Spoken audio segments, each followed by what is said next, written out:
22 अप्रैल को जम्मू कश्मीर के पहलगाम में जो हुआ उसने न केवल देश की आत्मा को झकझोर दिया बल्कि ये सवाल भी खड़ा कर दिया कि आखिर कब तक भारत अपने वीरों की शहादत का मातम मनाता रहेगा।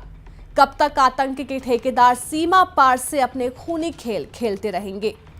लेकिन इस बार भारत चुप नहीं बैठा। 6 और 7 मई की रात जब पूरा देश सो रहा था तब भारत के जवान और उनकी हवाई शक्ति जाग रही थी। ऑपरेशन सिंदूर का उद्घोष हो चुका था। एक ऐसा ऑपरेशन जिसने पाकिस्तान और पीओके में छिपे 9 आतंकी के अड्डों को राख कर दिया।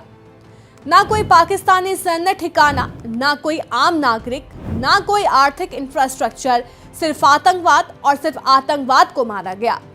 कौन साथ और कौन खिलाफ? अब सवाल उठता है कि दुनिया क्या कहेगी, कौन सा देश क्या सोचता है। तो चलिए बता देते हैं। अमेरिका, फ्रांस, इजराइल और कई यूरोपीय देशों ने भारत की इस सटीक और सीमित कार्रवाई का खुला समर्थन किया। अमेरिका ने कहा भारत ने संयम बरता और टारगेटेड एक्शन लिया, लेकिन दूसरी तरफ कुछ देशों की बोलती भी खुल गई। तुर्की ने बयान जारी किया, कहा हम भारत की कार्रवाई को भड़काऊ मानते हैं, इससे युद्ध का खतरा बढ़ गया। तुर्की ने पाकिस्तान के लिए हमदर्दी जताई और भारत से संयम बरतने की अपील की। अजरबैजान ने भी भारत की आलोचना करते हुए कहा कि हम इस हमले की निंदा करते हैं जिसमें नागरिकों की मौत, जबकि भारत पहले ही साफ कर चुका था कि ये हमले पूरी तरह आतंकी अड्डों पर केंद्रित थे। कतर का बयान थोड़ा संतुलित रहा। कहा हम दोनों देशों से अपील करते हैं कि वो तनाव कम करें और कूटनीतिक माध्यम से हल निकालें। पाकिस्तान का प्रोपेगेंडा और जिहादी प्रतिक्रिया।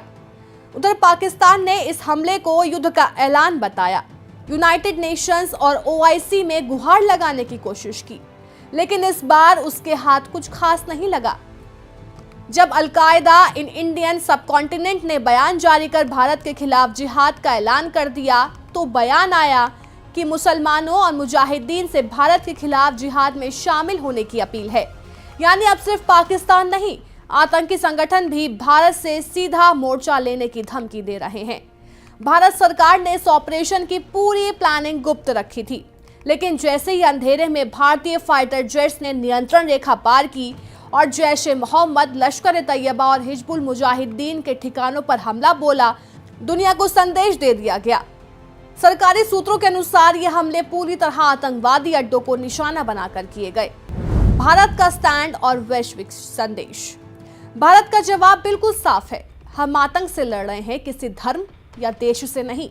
न पाकिस्तानी नागरिकों पर हमला किया गया, न सेना पर, न इकोनॉमी पर। हमारा निशाना सिर्फ और सिर्फ आतंकवाद था। भारत ने दुनिया को ये बता दिया, संवेदनशीलता हमारी नीति है, लेकिन कायरता नहीं।